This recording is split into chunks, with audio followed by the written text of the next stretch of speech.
درود بینندگان عزیز، تحولات تاجیکستان و جهان را از استودیوی رادیوی آزادی از شهر پراگ به شما تقدیم میکنیم. عبدالله اشرف هستم در خدمتتان. حالا توجه کنید به سرخط موضوعی برنامه امروز چهارشنبه 28 اکتبر.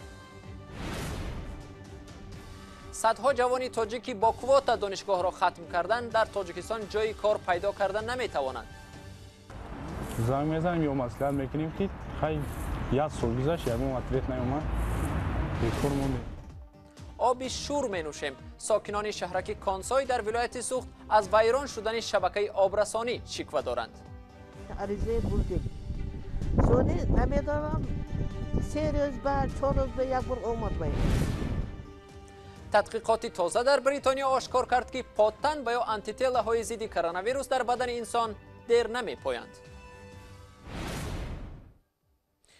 بنابر گزارش رسانه‌های روسیه جسد یکی از ملتگرایان اشدی روس را در جنگل پیدا کردند.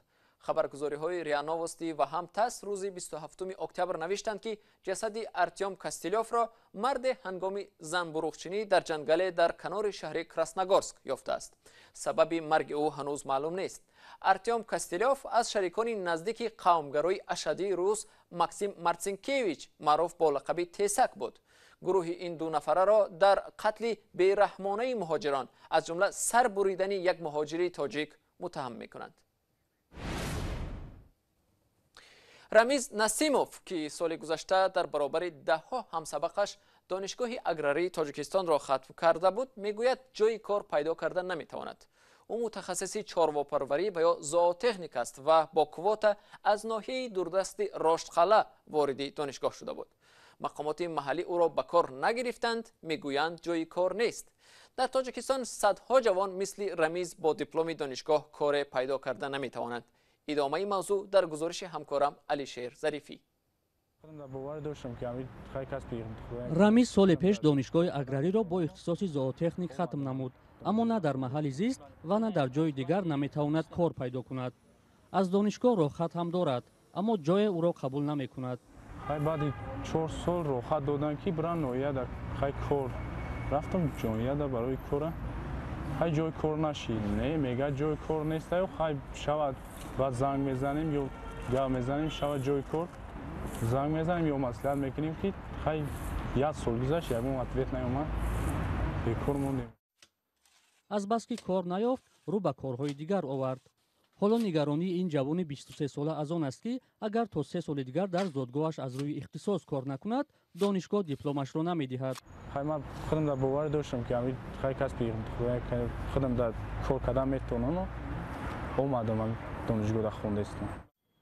بر اساس مقررات دانشجویان دارای کوتا پس از ختم دانشگاه باید به جای کار در محل زیستشان حاضر شوند و مقامات موظفند افرادی را که راهخط دانشگاه را دارند به کار تامین نمایند. وزارت معارف و علم جمهوری تاجیکستان از روی آن جایهایی که از منطقه‌ها با وابسته به ضرورت موجودیت همون متخصصان در منطقه‌ها قبول داوطلبان را به راه میماند. مسئولین میگویند در صورت سرکشی از کار نسبت جوانان چاره‌های گوناگون اندیشیده می شود، اما در صورت نبودن جای کار آنها می توانند انتظار شوند. مسئولان بخش کشاورزی ناحیه راشتخاله در صحبت تلفنی گفتند به کارگر نیاز ندارند. آنها گفتند چند درخواست از سوی جوانان برای جای کار دسترس کردند و با فراهم شدن جای کار جوانان را دعوت خواهند کرد. برخی از آگاهان بر این نظرند که دورنمای تامین جوانان به جای کار بر اساس کوتای پرزیدنتی درست برنامه‌ریزی نشده است و بنابراین مشکلات پیش می آید. حکومت‌های محلی میخوان نشان دهند در حکومت مرکزی که آنها جای کار آفریدند و نیاز به کار دارند، ولی در عمل وقتی که دانشجو تمام میکند ختم میکند صاحب اختصاص میشد صاحب مدرک میشد برمیگردد بعد دیگه در اونجا پرسش نیست، سوال و جواب نیست، چرا با جای کار تامین کردی چه تامین نکردی، شاید دیگر این پرسش ها نیست و همین خاطر یک نوع از سر ساقط کردن همون کوتا ها هست و صاحب شدن کوتا ها هست. کوتای پرزیدنتی برای تحصیل در دانشگاه‌های عالی تاجیکستان سال 1997 با هدف دستگیری دختران دهات جاری شد و بعداً برای پسرها نیز پیشنهاد گردید. تا سال 2019 بیش از 21,000 دختر و پسر با کوتای پرزیدنتی به مکاتب عالی داخل شدند. یک پژوهش تازه در بریتانیا ثابت کرده است که پادتن‌هایی که بعد گرفتاری با کرونا ویروس در بدن حاصل می‌شوند دیر نمی پایند. از این رو شخصی که این بیماری را پس سر کرد ممکن است دوباره در برابر کووید 19 آسیب پذیر شود. پادتن و یا آنتیتلا ذره های هستند که ویروس ها را محو می کند و انسان را از بیماری ها امین می دارند. تفصیلات بیشتر در گزارش همکارم کیومرثی عطا. یک تحقیق نو آشکار کرده است پادتن هایی که بعد از سرایت کرونا ویروس در بدن حاصل می شوند دیر نمی پایند و همین گونه انسان در برابر کووید 19 دیگر باره آسیب پذیر می ماند. دانشمندان کالج سلطنتی لندن که بعد خروج بیماری در ماه‌های مارس و اپریل میزان پادتن‌ها در بدن اهالی بریتانیا را تحقیق کردند، میگویند که پادتن‌های آنها در تابستان بسیار کم شدند. در جریان سه تحقیق پادتن‌های گروهی از مردم در ماه ایول و آگوست ما معلوم کردیم آنها از 6% تا 4.8 و 4.4% کمتر شدند. هرچند این رقم‌ها خرد هستند ولی با نظر داشت تعداد آدمان با باوری کامل می توانیم بگوییم که تغییر واقعی را نشان می‌دهند. در عموم حقیقت این است که بیشتر از 90% مردم در برابر بیماری آسیب پذیر هستند.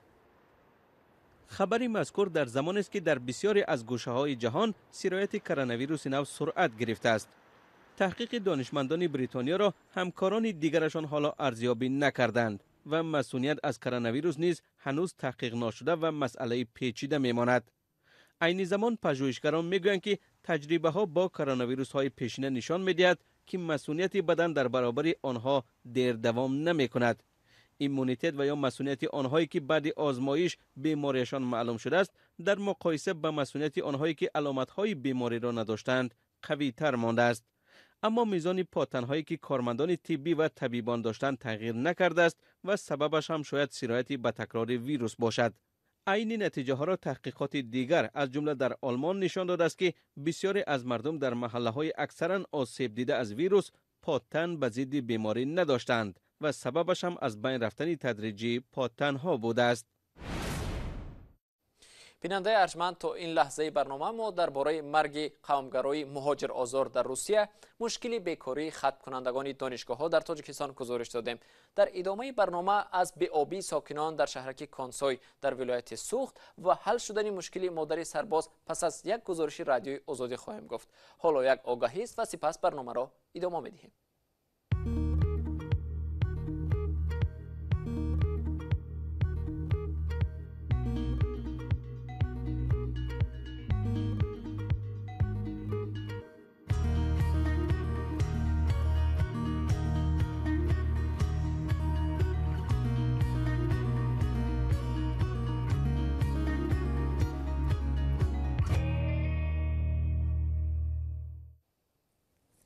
ساکنان شهرک کانسوی در ولایت سوخت شمال تاجیکستان از نبود آب آشامیدنی شکایت دارند.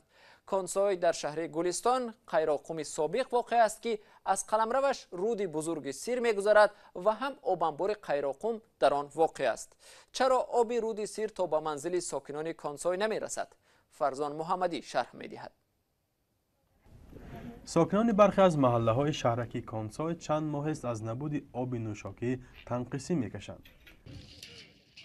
استقامت کنندگان کوچه‌های آریان، ناصر خسرو و رحمان نبیف که در قسمت کناری شهرک زندگی می‌کنند، با سبب نبودن آب از چاه خودساخت آبی مجبورند آب گیرند. ساکنان میگویند آب این چاه‌ها شور است و از تشخیص طبیبان نگذرانیده‌اند و نمی‌دانند تا کجا به سلامتیشان زیان آور است. یک تا دو تا همسایه مانده قدوق خیلی قدوقدن میبیارم سونی اگر یا بورم باشد اگر من بو بچکه طلب همین میخورم دی. قبورهای آبگذری این شهرک از زمان پیدایش آن یعنی در سالهای شوروی ساخته شده است و به گفته ساکنان آب از دوری 12 کیلومتر که خط آبگذری اساسی موجود است به اینجا می آید. بعد برهم خوردن اداره آب و کاریزی در سال 2008 تأمینات آب را موقتا کارخانه صنعتی اپریلیف که در این شهرک به دوش گرفته است و ماهانه پول آب را نیز از ساکنان جمع آوری می کند. آگوستان رفتیم زیرین عریضه بردیم. سونی نمیدارم 3 روز بعد 4 روز به یک بار اومد به اون. کم آدمو نوشیدن به اینجا گرفته که طرف ما یک خونه گرفته آدمو نوشیدن به گرفته دیگه نیست. من این فرزندام خیلی بی سال داشت میبرم همه وقت آب در کار خوراک کندم آب جام شویندم آب من چند بار مراجعت میکنم به این جای کارخونه ما وعده میتند یک بار میتند با هم آب گم میشه. مسئولان کارخانه ظرفشویی اپریل که حاضر نشدند طریق ویدیویی مسئله را شرح دهند، ولی در صحبت تلفنی گفتند که از مشکلی نبود آب ساکنان تا جای آگاهی دارند و آن را مربوط به فرسودگی بعضی قبورهای آبگذر دانستند. یک ماه پیش همین کوچه ظرفشان ده لینیای آب گذرانده در مسافه 1.5 کیلومتر ده همه 500,000 تومان مثال فرض کنیم.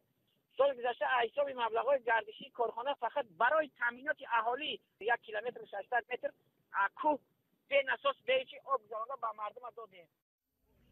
در واقع طبق مشاهده ما هم به قبره‌های آبی در کوچه‌های مرکزی و برخی دیگر از کوچه‌های شهرک طبق ترتیبات آب می‌آید. ساکنان این محل‌ها میگویند در 2 یا 3 روز یک بار آب می‌گیرند و تا حد امکان آن را ذخیره می‌کنند. وضعیت پیش اقا نقص نبود آب ما.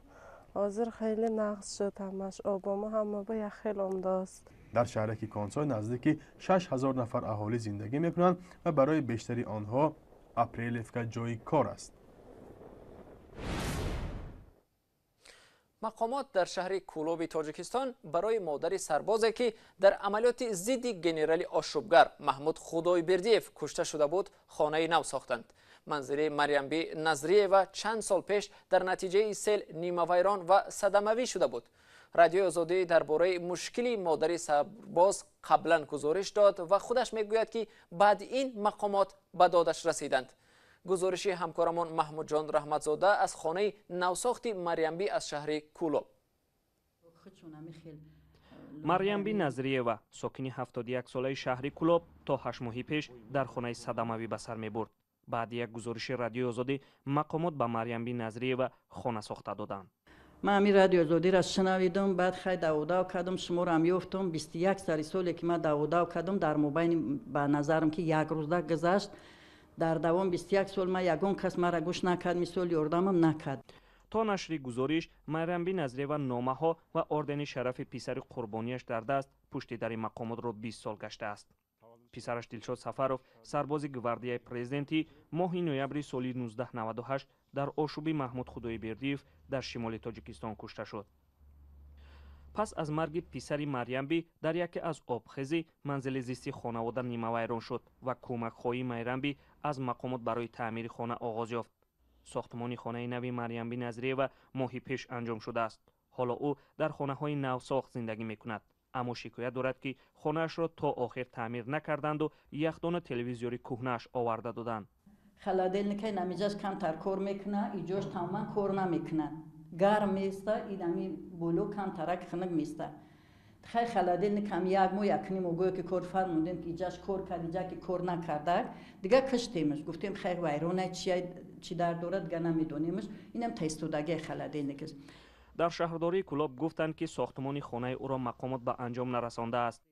مریمبی مادر سرباز دارنده اردن شرف میگوید که زمان ساختمان خانه‌اش به او گفته بودند که پرزیدنت تیرماه به خانه‌اش میآید و این خبر دردی سرش را گم کرده بود، ولی پرزیدنت به خانه‌اش نآمد.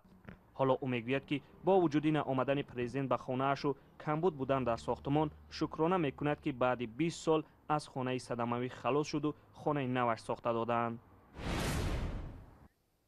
پرزیدنت پیشین قرغیزستان المازبک آتامبایف را به زندان انتقال دادند. او تا حال در یکی از بازداشتگاه‌های کمیته امنیت ملی نگهداری میشد. آتامبایف از سال 2011 تا 2017 پرزیدنت قرغیزستان بود. و بیننده ارجمند، وقتی برنامه اخبار آزادی اینجا به انجام می رسد. تشکر از شما که تا این لحظه ها با ما بودید. اخبار و گزارش های دیگر را در سامانه رادیو آزادی www.azadi.org بخوانید و هم در صحیفه آزادی ویدیو در شبکه اجتماعی یوتیوب تماشا کنید. فردا صبح با خبرهای نو و تازه شما را در نوید بامدادی منتظریم. تا آن دم خدا نگهداری هر یک شما.